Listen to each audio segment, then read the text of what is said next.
It's time to leap, leap, leap. Where are you leaping to? You are leaping into a better, healed version of yourself. Well, tonight is the night you guys have been waiting for. Yes, we're going to talk about narcissism, narcissistic people. And for those of you who are trying your best to understand what narcissism is and how to co-parent with your narcissistic ex, you're going to get strategies that's going to help change the trajectory of your co-parenting situation and cause a better life for your children. We're all about helping the children. What's up, Facebook fam? Hey, YouTube at the Leopard Chair with Lakeisha. I see you, Snow_Leopards_Leap. Y'all, tonight is a special night. It's a 45-minute segment. Why? Because we're all about doing what it takes to heal on this journey post-divorce or relationships that have severed, and you are just trying to understand how to create a better version of yourself. I have an expert on the show tonight. They are going to be very honest and candid with you, tell you about their experience, and try their best to help you on your journey towards healing. Listen, we're doing this because we care about you. So if you know anybody that needs to be on this live tonight where we're talking about how to effectively co-parent with your narcissistic ex, go ahead and tag them now. Like, share, tag, and subscribe to my YouTube channel. I only have a few more days left on this Facebook Live. So if you guys want to continue to get the resources that have been provided to you, I need you to subscribe to my YouTube channel at the Leopard Chair with Lakeisha. I'm Lakeisha Bradford Mitchell, divorce recovery strategist, and I help men and women recover from divorce so that they can live a healed life without hurting long, using my animal-like instinct strategies that can be found in my book, Snow Leopards Leap. The book is coming out in the fall, but in the meantime, I do have a free ebook for you. You can get it tonight. I'm dropping the link in the chat. Look at the title of the book, click on it, get your very own copy, share it with somebody that you know. Let's not waste any time. Please show some love for my guests, y'all. Put your hands together in the chat box. I need to see some clapping hands. Show some mad love to Mr. Leon Walker, all the way from Chicago, y'all. So I am excited to have him on the show with us. Leon, you got some claps in the chat. They are waiting to pick your brain and to hear from you. Listen, this guy that I have on my show tonight, I'm very excited that he said yes. I do not have a relationship with him, but we just developed one for your benefit. And so I'm excited about what's to come in the future. He's a motivational speaker. He speaks on the topic of narcissism. He's an author of many books, and you can find him on Instagram at Leon R. Walker. Anybody that wants to get more information after tonight, follow Mr. Walker on Instagram. And what I love most about him, because I did some snooping around, y'all, I kind of went to his Facebook page and looked at his bio. I love the fact that he does a lot for the children in the community. So without further ado, man, Leon, welcome to the Leopard Chair with Lakeisha. Thank you, Lakeisha. Thanks for having me. How you doing tonight? I'm doing well. How are you doing tonight? I'm good. I just came back from Cleveland and I'm ready to get into it. We're ready too. So we might as well start with the first question that I ask every single guest on the Leopard Chair, and it is, what qualifies you to talk on the subject of narcissism? Go for it. So being diagnosed many years ago, going through therapy, wanting to be honest, wanting to help people now. And oddly, the people that are getting me together now are the ones that are hurt. All women. I had some great men in my life, but the women, my ex-girlfriend was the reason why I started doing these videos. She was in the medical field and she knew about my narcissism. And we talked about it. It didn't go well because she just came straight at me. It's like, look, I know what's up, but I've lived it. It's a small part of the population, people that are diagnosed, but there are a lot of more people out there that can be diagnosed but won't go through therapy. I didn't go through therapy until I was 46. Wow. So yeah, I've done all the cheating. I've lied a lot, gaslighted women, the silent treatment, love bombing, gray rock. I've done it all. All these topics and all of these titles that I think it was Professor Sam Bankin came up with some of them, but he's narcissistic too. But I've done it all. I've been doing it for a long time. And so that's why I'm the person to talk to people about, and I'm not holding back anymore. I have had enough secrets all my life. I held back all my life, and I'm done. It was killing me slowly. Wow. Wow. So we're using the word narcissist and narcissism, and I've learned over the last several years this is a common term that all of a sudden just appeared out of nowhere, and then people started diagnosing others in their circle and saying she's a narcissist or he's a narcissist. Let's just cut to the chase, dispel the myths. What are the characteristics of a narcissist? So you have plenty. The grandiose type of mindset. Look at me. Look what I'm doing. I'm better than you. Lack of empathy. Afraid to love. Afraid to have empathy. It starts with the childhood of being abused and neglected. And a lot of narcissistic people don't even know that they've been abused or neglected. I didn't even know, Lakeisha. I had no idea until I was in therapy at 46 years old. She said, "Do you realize you were abused and neglected?" And I was like, "What?" Because I've been blocked out so much pain from my childhood, which is what narcissistic people do, but it doesn't go away. So you wind up living it through vicarious, not even vicariously, but you just wind up living it in relationships and marriages. And so different traits. I'm very overt, social, overbearing, outgoing, very competitive, highly manipulative, can be very vindictive. Um, don't like to be wrong, right? I enjoyed hurting women. I enjoyed lying. I enjoyed being sneaky. I enjoyed being a serial dater. I enjoyed cheating. And so I was immersed in every trait that you could possibly have as a narcissistic person. And so it wasn't really hard to diagnose me. But I tell people, like, you can't just say, oh, he's a narcissist or she's a narcissist. There's so many traits you have to meet, qualify to become one. And it's not a good thing. People take this thing lightly, and I'm like, I saw a video, a young man was like, well, why shouldn't I be a narcissist? He has no idea. Because I have a lot of nightmares. I still have nightmares. There's medicine for my nightmares, but there's no medicine for narcissism. There's talk therapy, one-on-one, which a lot of people, mainly men, won't go and sit on that couch for an hour a week for a year or 2 or 3.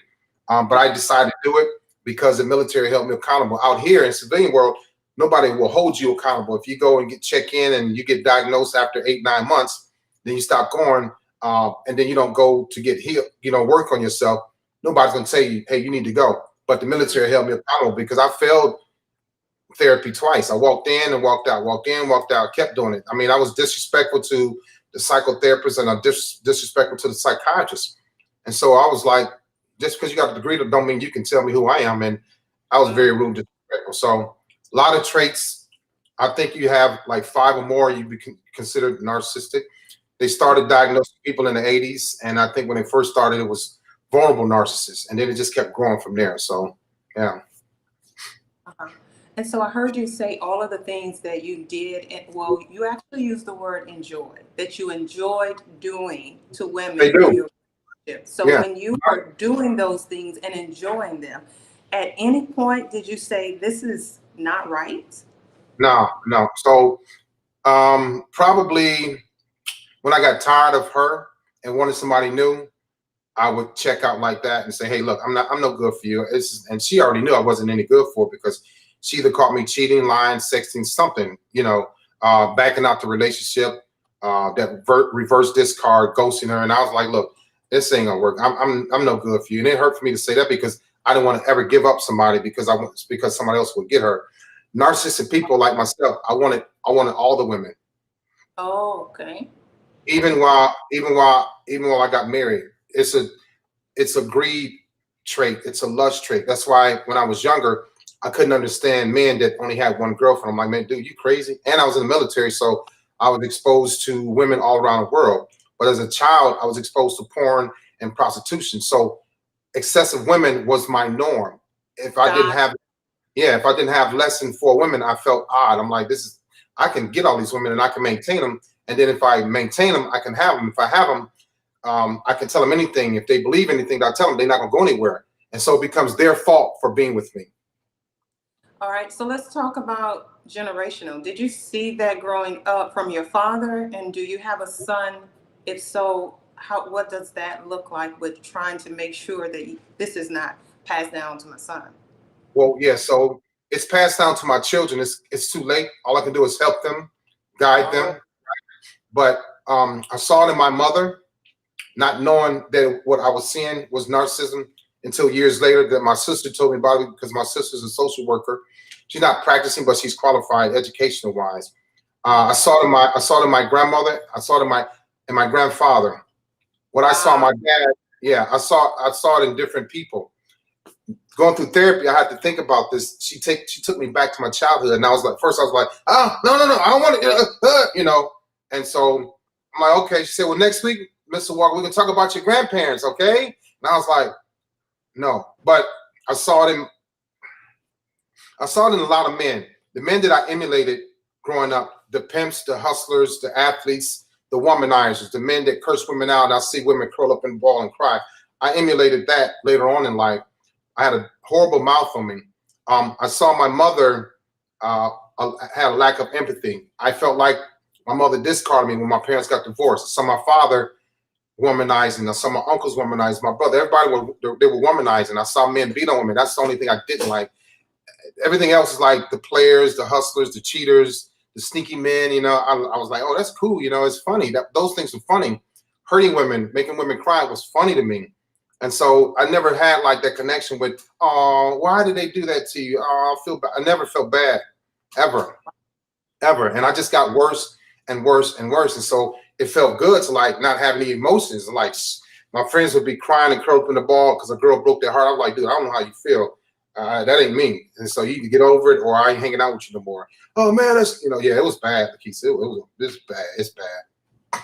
So you came to realize it through a relationship with your wife or a woman that you were in a relationship with. Is that how you? No, I came to realize it when I getting diagnosed, and then and then in a relationship you're like, oh wow, and you start looking at, you know, what the psychiatrist said to you or what the psychotherapist said to you, and it's like, then you're not ready to quit or give up on who I was. I wasn't ready to stop being the narcissistic person, even when I was married or with my girl. I was like, just because I'm diagnosed, I know who I am. I'm not going to stop gaslighting you. I'm not going to stop giving you the silent treatment. Those things felt good to me. What people don't understand is that those things feel good to narcissistic people. And they always say, they'll never change. It's hard. It is hard to change. And some people never will. But you have to remove yourself from feeling good about hurting women. You have to remove yourself from being okay with cheating and not having morals and integrity and character. I didn't have morals, integrity, and character, but I was a superstar in the military. So I'm like, I don't need morals. The hell with this. I'm making $120,000 a year. I just got promoted. I'm ranked #1. Why do I need character and morals and integrity if the military sees this good person in me? But I wasn't a good husband and I wasn't a good father. So seeing it in my children, as far as like, I didn't hug them a lot until I got married. Later on in my marriage, I didn't say that I love you. My dad never said he loved me. His father never said he loved him. So I was dealing with like 200 years of not saying I love you. So I didn't know how to say it, but I would pay the bills and take them shopping and take them on trips. That was my way of showing love. But then I had to learn from my ex-wife to say that I love you. But I just like, I couldn't tell her, well, I don't feel that. I don't know. I'll say it, but why I say it, I don't even know what the heck I'm saying. So my kids are affected through me, and my cheating, my infidelity, my verbal abuse. My kids are affected, you know, through me. And so I'm working on that now. And they're 23, 26, and 27, but I damaged them. Yeah. You mentioned that you felt that your mom was. So let's talk about women. Do women narcissists have different characteristics or display characteristics differently than men? No, I think they're pretty much the same. I can identify them. I'm not a therapist. I'm not a psychotherapist, psychologist, none of that. But I know who I'm dealing with when I'm dealing with them, because it's like we have the same type of mannerisms. We have the same type of mindset. But women can be real like me. I'm an overt type of dude. What you see is what you get. There ain't no hiding in me. It's like, oh yeah, I can tell Leon is a player or WHORE, or he ain't nothing, or he gonna lie, or he's sneaky. With some women, they're, you know, you can't tell. Women have a way of, and they have an innate ability to triangulate quite well. Men, I was able to triangulate. It's not hard, but women do it by comparing men to other men and telling them, hey, you know, you realize my ex-husband was 6'5" and this guy might be 5'9" or 5'10". That's gonna bother him. Yeah, they'll go, you know, my ex-boyfriend had a nice beard and yet this dude can't get a beer, Oh, stuff like that. Yeah, and so wow. yeah, he's gonna try his hardest to please her in other ways because he either can't grow a beard or he's not 6'5". But he has a lot of money, Wow. he has a nice car, and a nice home. So she'll wind up staying there for free, not paying any rent, using his car. I see him. I see women. I know I dated 3 of them like that. And they were easy for me to date, but other men struggle with them. And I had other men call me about them. I'm like, look, man, this is the deal. Since you called me, since you asked me, otherwise I would never told you. But the thing that those women had in common, all 3 of them had issues with their mother. They disowned their mother. Yeah. And then I enjoyed their mothers. I was close with their mother. They didn't like that. And so, yeah, women, narcissistic women are, I will never date one of them. And I would never, back years ago, before therapy, I would have never dated me. I would tell women, don't ever date me. Don't ever date anybody like me, because it's going to end. You're going to end and have a broken heart. You're going to be lied to. You're going to be cheated on. You're not going to be number 1. You're going to be number 3, 4, or 5. It's just that simple. And I talk to women now, Lakeisha, and I try to give them, I don't tell them men. I tell the women what I did, how I am. And I say, this is what's going to happen. And they're like, really? And next you know, boom, 3 days later, it happens.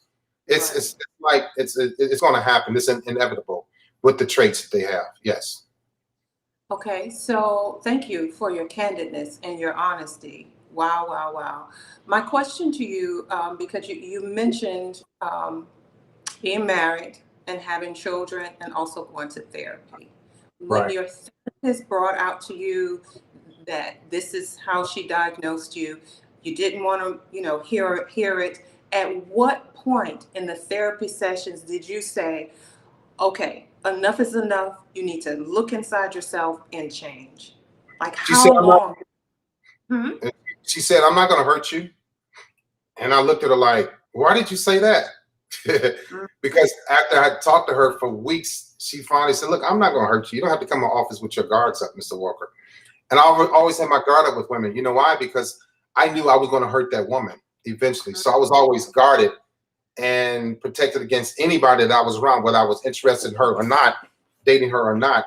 I went into my therapist's office guarded, and I wasn't open. I didn't want to talk about my mother. I had a lot of pain. I was afraid to cry. I was afraid to let go. That's why a lot of narcissistic men are hard. They don't talk about their past. They don't talk about their mother. I was the same way. So that's how I can help people, women specifically, with their men that don't want to talk. I know what he's holding on to. He's afraid to open up and let go and be vulnerable. He's afraid to be soft. He's afraid to cry. So she said, I'm not going to hurt you. And I was like, but I was, at that time, I had already had a heart attack. My heart was heavy. I was eating bad foods. One of my arteries was 80% clogged. I was smoking cigarettes. I was smoking cigars. I was drinking liquor. I was still just pushing through life. I wasn't healthy. Didn't have a healthy relationship with my girlfriend. Yet I was wanting to date and sleep with other women. I was just a wreck. And I was making $120,000 a year. I was a senior leader in the Navy, but I was very unhappy. People think narcissistic people are happy. Very unhappy. That's why we go from woman to woman to woman to woman. That's why we have to have this this reputation, this image, because it makes us feel good. But that's only externally. Inside, I was hurting. When I was before therapy, if I died on a Friday, I would have been okay with it. I just didn't want to feel the pain anymore. And so I would have checked out. Like, I don't care. My mom checked out on me, so I'm going to check out on you all too. So I had a lot of grown child wounds. I have a lot of mommy issues that I manage and regulate now, and I'm okay with it. I tell women the truth, but I'm not a child. I'm not like, I'm going to cry and be vulnerable and like don't know how to handle it. I can't handle me now, you know? Yeah. And so you have accepted what the therapist said and you made a decision to make some changes. And so, yeah. So what I said to myself and her, I said, you know, let me see if I can change because it was like, I was always looking for challenges in the military, but that was for me. I was selfish. I want to see if I can be Sailor of the Year, and I was Sailor of the Year 7 times. I want to see if I can be Recruiter of the Year, and I was Recruiter of the Year. I want to see if I can be ranked number 1 2 years in a row, and I kept being ranked number 1. And so, and I said, well, let's start talking about these things, Leon, that you don't know about. I was feeling my disorders. I felt my disorders. I felt my lack of empathy, my fear of loving, not wanting to love. I felt my attachment issues. I felt my you know, when I was giving my children the silent treatment. I felt those things. So I want to say, you know what? Let's try to feel something different, Leon. But, you know, like he said, first it was boring to me because it's like too close to God and too close to being right. I didn't like living right. My norm was living wrong, and I was addicted to danger.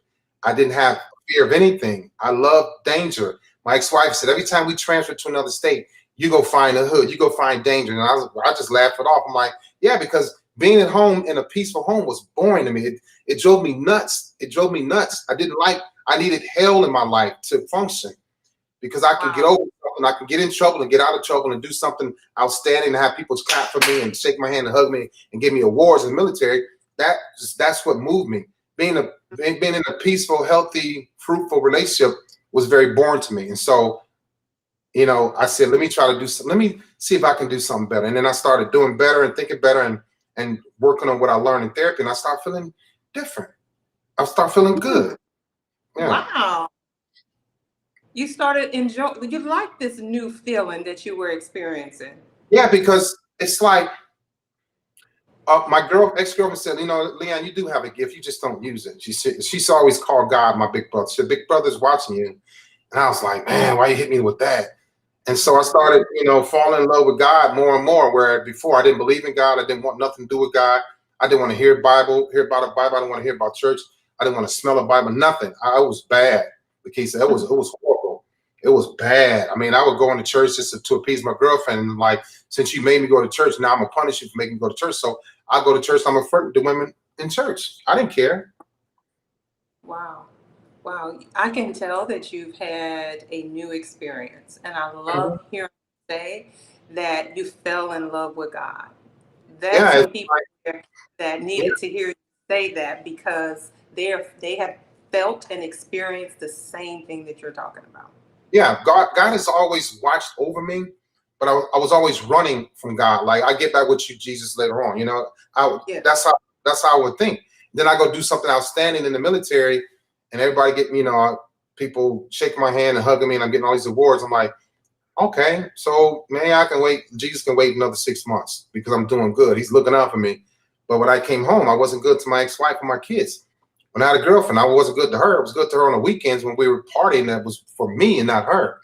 But I just, relationship-wise, I was, you know, I looked up this thing a while ago, the 8 ways of giving. Okay. Look up the 8 ways of giving. Okay, I'm writing it down now. Right? I can't remember all of them, but you can find them. But out of all 8, I only had one. And that was, I think it was telling my story. Telling my story. And I really got off on telling people about my story, my child, look what I overcome, and blah, blah, blah, blah, blah. But those other ways of giving, 8 ways of giving, I had -7. Wow. And if you meet somebody, you ask them about the 8 ways of giving, just like you ask people what their love languages are. Right. I didn't know. I had no clue 3-4 years ago. But a lot of people don't even know what their ways of giving are. That tell you a lot about a person that's not giving back to society, that's not doing community service, not going to church, that's not happy, doesn't have a healthy spirit, that don't make people laugh. Yeah, all I did was tell my story to brag to people. It made myself feel good. Yeah.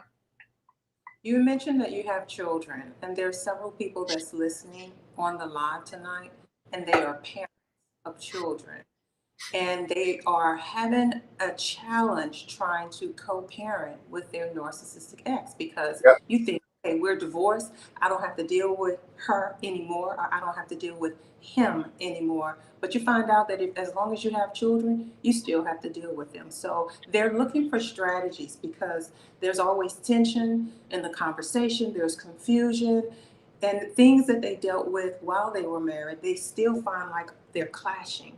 And the children are suffering because of that. What can they do, Leon, to learn how to better deal with their narcissistic ex so that the children won't be caught in the middle anymore? Well, the children are going to be caught in the middle, but as a mom or a dad, whichever one is not the narcissistic person, you're going to have to be mom and dad to that child. If the child goes to get the dad and dad is narcissistic and the child comes home, you got to undo what they did. You have to rewire their brain for that weekend or for that week, for school, cleanliness, chores around the house, respect, communication, hugging, loving. You have to redo it. It's going to be draining, but it's better to do it now, as opposed to allow your child to become a Leon, a narcissistic person later on in life. With dealing with the narcissistic, with co-parenting, you have to realize, say for instance, you have 2 children, right? Okay. And this is going to be, it sounds funny, but it's true. You realize that you, instead of having 2 children, you have 3. The narcissist person will just have to be your 3rd child. You have to understand who they are. They're going to always have an agenda. They don't like the fact they lost you. You divorced them first. They got to pay you child support, alimony. This is with me. This is who I was. So I lost in court. I had to pay child support and alimony. And now I'm pissed off. I want to be the better parent. I want to make her look bad. All those things. I did a video about it called KNOW and NO. No and no. Leon, I know what you're up to. And no, Leon, I'm not talking to you right now. I know what you're trying to do. And no, you know, I don't want to talk to you. No, you can't come over. No, no, no, no. I know what you're doing. So you have to understand that they always have an agenda. They're gonna always, like, I got over. It took me years to get over my ex-wife and my divorce. I wanted the divorce, but it took me years to get over my anger towards her because I did her wrong, but she reacted or acted and because of what I did to her, and I still accused her, but it was all my fault. And so they're gonna be mad because you divorced them first. They got to pay you alimony, child support. They're gonna be mad because now you're dating. They're really gonna be mad and pissed off because now you're looking beautiful and healthier than you were when you were with them. They don't like that. And now other men are attracted to you, and other men are possibly going to be around their children. And so you see them popping up when the divorce starts. They will, in the beginning, they'll say, well, I want a divorce. I want out of this marriage. This marriage sucks. I hate it. They don't mean that. They just trying to hurt you because most women don't want to hear the word divorce because you all are big on time and memories and family. Most narcissistic people don't care about any of that. So they'll tell you, they'll throw it in your face. I want a divorce. I'm tired of you. You know, you can lose some weight. You know, your hair's gray and you got wrinkles on your. All of that just be nasty. And then come and find out they don't really mean that when it's time to get the divorce. They don't want to show up to court. They don't want to pay a lawyer. They don't want to hear the bad news that, hey, we got court tomorrow at 9 o'clock and you need to be there. So we talk about the marital property, or we talk about child support, visitation, alimony. Boom, boom, boom, boom, boom, boom, boom. Now reality hit. This is what you wanted. This is what I wanted. And when it was time for me to go to court, I wasn't ready. Narcissistic people don't like to be combative. They don't like constructive criticism. They don't like structure when it comes to fixing things, communicating, making things better, opening up. They can't do it. And in court, when the divorce starts, you got to hear, well, it's going to cost you $800 a month. You got to pay her lawyer fees, or you got to move out by Friday. You got to get all your clothes out. You got to go get another apartment. You know, you're going to get the kids every other weekend. Sorry, but you can't have the kids this Christmas because me and my family have my children, and your mom got to wait till next year. So all these things start. I was like, man, I wasn't ready for it. I wanted a divorce so I can go back to the streets. That's all it was. So how do they deal with it? How do they handle it? Because I'm reading I'm seeing the thumbs up. Everybody is like learning new things from you, or dropping some jewels. But I have folks saying they're going through this right now. The ex isn't showing up for those court dates, and he's not paying child support. So what do they do? How do they handle that? The thing is, you cannot. So in the military, I couldn't act a fool. I had to show up to court. Child support started. I had to start allotment. Alimony started. I had to start. Everything was on time. Boom, boom, boom. Where you all go wrong is that you're like, okay, the court got him. We're gonna get, you know, he's gonna start the child support, girl. I get my no. They're gonna quit a job, get paid on the table, so they don't have to pay you anything. They're gonna not show up for the kids' visitation to hurt you. They hurt you through the kids. The problem you have is expecting them to all of a sudden, we're divorced. You think they're gonna start acting right? No. You have to understand, through divorce, they're gonna get worse. So realize, KNOW and NO. Leon, I know what you're up to. I know why you're mad. I know what you're trying to do. Leon, no, we can't talk tonight. You can't come over, because what happens is when the divorce starts, it's like, oh man, somebody else is going to be sleeping with my wife next week or next month or 6 months. Women don't normally start sleeping with people right away. They don't. I did. Women don't. So now he's like, man, you know, driving by. They do drive-bys. They stop, seeing a car in your driveway. Yes. You know, you change your hair. You must be dating somebody. Now you're wearing lip gloss. You didn't wear lip gloss with me. You know, I see you at the club with your girlfriends. I can't stand that woman. You're not going to stand it. I don't like your aunt. I don't like your mama. All these things that he can't control now, you're doing, and it's going to make him angrier and angrier. So just be careful when you start this divorce. We say we want a divorce, but that's not what we want. We want a relationship timeout so we can cheat and say, well, we were separated, so that's why I got this other woman, and then come back when we get tired of that supply. I did these things. And I'm not telling on anybody, I'm telling on me. If they don't like it, then just unfollow me, you know? Period. But they don't want a divorce. These women, I know for a fact, they're going through it now. Well, he said he wanted a divorce, Leon. That's not what he wants. Wow. And then when you start filing, he'll go, oh, baby, please. You know, they knocking on windows and doors and coming to your job and coming to the gym and stalking you and sitting in front of your house. Oh, no, they don't want it. So you just have to expect them to be hurt, to be weak, to be vulnerable. When the divorce proceedings start, you're gonna see a totally different person. You can't expect them to say, okay, well, they say you're supposed to pay $1,500 by next month. They're gonna try to combat that. They're gonna try to delay that.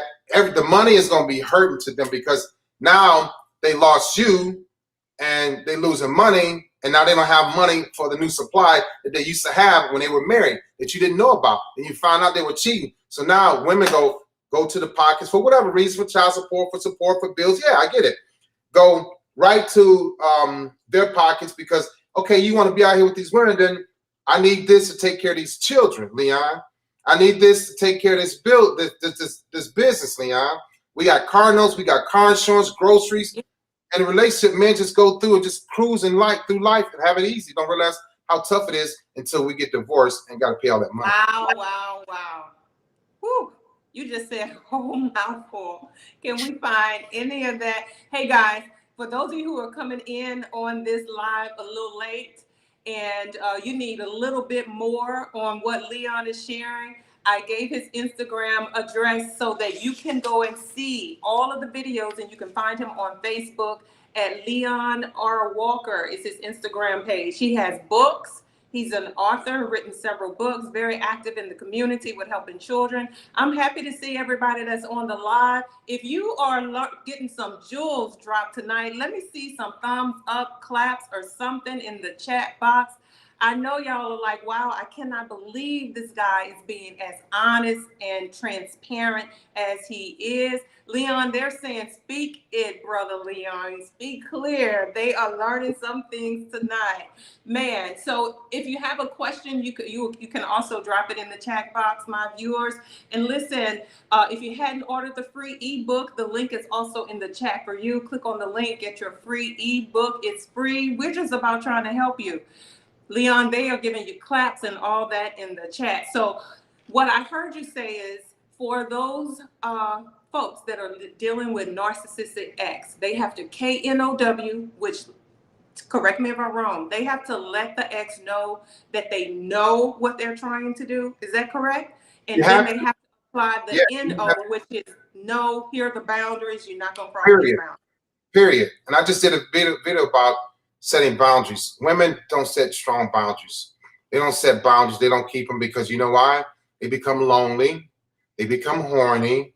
They start missing him, the time, the memories. The kids miss you, Leon. That man or woman, because women are narcissistic too, once they start going down that path of cheating, lying, dysfunction, being addicted to drugs and porn, whatever, they're not going to turn right back around. Lakeisha, it's not going to happen. It's going to take a long time. I cheated all my life. Okay, I'm about to be 58 years old, so I probably cheated 40 years. 40. And you really think I'm getting married or not? I'm not saying there's some men out here that don't cheat. I just was one of those men, right? Because I was dealing with greed and lust in my childhood and addicted to porn, addicted to women. But when you get in a divorce, you got to realize you're going to be dealing with a totally different person. He's going to be angry with you. They'll want to pay you. They'll hurt the kids through you, hurt you through the kids. They'll say, I'm coming to pick up whatever, and then not show up. I did that too to my daughter. Yeah, they get jealous of the parenting style that you have that I didn't have. I was jealous. I didn't know how to say I love you to my kids. I said it and I was feeling empty. My parenting skills were off. I didn't even know how to be a husband. I didn't know how to be a husband. I provide and protect and have sex. That's what you thought your duties were, those three. Yeah, and set up and have a nice weekend and drive when we drive long distances. It wasn't about holding hands and cuddling and saying, I love you, baby. I miss you. You're the best thing that ever happened to me. I can't wait till we get our 25th anniversary. I got divorced. I was married for 12 years. I've been divorced for 16 years. I should be going to my 30th year marriage. If it was up to my wife, we'd still be married. Her parents were married would have still been married, but her father died in 2003. My parents got divorced in 1979. Okay. And I repeated their divorce 30 years later. Irreconcilable differences and mental abuse. My father had, in my parents' divorce papers, mental abuse, irreconcilable differences. I had the same thing in my divorce papers, irreconcilable differences. But my parents couldn't reconcile either. But my dad was verbally abusive to my mom. I was verbally abusive to all the women I came in contact with. So I had to hurt her before she hurt me, because when she hurt me, I'm weak when it comes to hurting. I didn't know how to do anything but lash out. And I didn't want to be physically abusive to women, but I enjoyed being verbally abusive because she hurt me, because I hurt her. I got caught doing whatever, but then I'm gonna curse you, I call your name, put you down. So I was very, very vindictive. Does a narcissist also display those same behaviors to their children, or just to the lover that's in their life? No. It's for everybody. On the job too. Oh yeah, on the job. What? Yeah, because I would get away with it at work, and people be like fearful and run away and hide, and I could control and dominate them. But in 2004, 2005, I got in trouble for my mouth. Almost lost my career. But I would yell at my kids. I would, say nasty things to them and make them cry and break them down. And I came home one day years ago, and I came home. I was like, "Wow, this is nice and peaceful." I told my girlfriend, I was like, "Man, they quiet. That's respect." She's like, "No, Leon, they're scared of you. You're a monster." I was like, "What?" Yeah, because narcissistic people think we do everything right and everybody loves us and we're just the best thing that ever happened to you. Now, she told me the truth. Had she not told me, I was still, to this day, I would think that my kids respect me, but they didn't. They feared me and they didn't like me. Did at any time you think that the people you were dealing with were just insensitive people? Yeah, that was a problem though, because I considered them not just insensitive. Well, no, I was the one that was insensitive. They were weak. Yeah, in my mind. So I'm like, you need to become either insensitive or get over it, because I did it. Go ahead. Because I got over it. I was molested. I was abused. Right. My parents discarded me. I was homeless. I lived with people that I didn't know. I was almost going to the sense of foster care. So if I can get over it and I can do all these amazing things in the military, then you should too. Stop all that MF crying. I don't want to hear it. Yeah. Right. So I want to talk about the children just for a moment. We have maybe 5 minutes left on our live. For parents that are co-parenting with a narcissistic ex, what do we tell the children if they see their mother behaving this way, a father? Like, how do we explain that to our children? I'll tell you one thing. What conversation should that parent have with their children? I'll tell you one thing. Don't hide it, because these kids know. These kids will read up. Why is my dad angry with mom? Why did my dad scream? Why does he scream every day? Why is my dad quiet, sit on the couch? Why does my dad not talk to him? These kids read, Google, they read it. So you got to tell them the truth, because if you tell them the truth, now they're going to look at you like, well, mom, why are you lying to me? Because I already know. I've heard kids say that. You tell them the truth, you say, hey, me and your dad are working on some things right now, but this is what's going on, right? His grandfather's like this, his grandmother's like, whatever. Don't lie to the kids, right? Don't put the other parent down. Just be cordial and talk to them, just like the teachers talk to them, the counselors talk to them. Those people talk to these kids. You have to do the same thing. You have to talk to them, say, hey, my ex-wife, I don't know what she said about me, but I never shared anything with my kids. I started talking about my narcissism until 2021. So nobody knew, but they knew something was wrong with me. Yeah, they knew something was wrong. Because I would walk in the house, people would take off, leave, and go hide, like, oh, we're getting the hell out of here.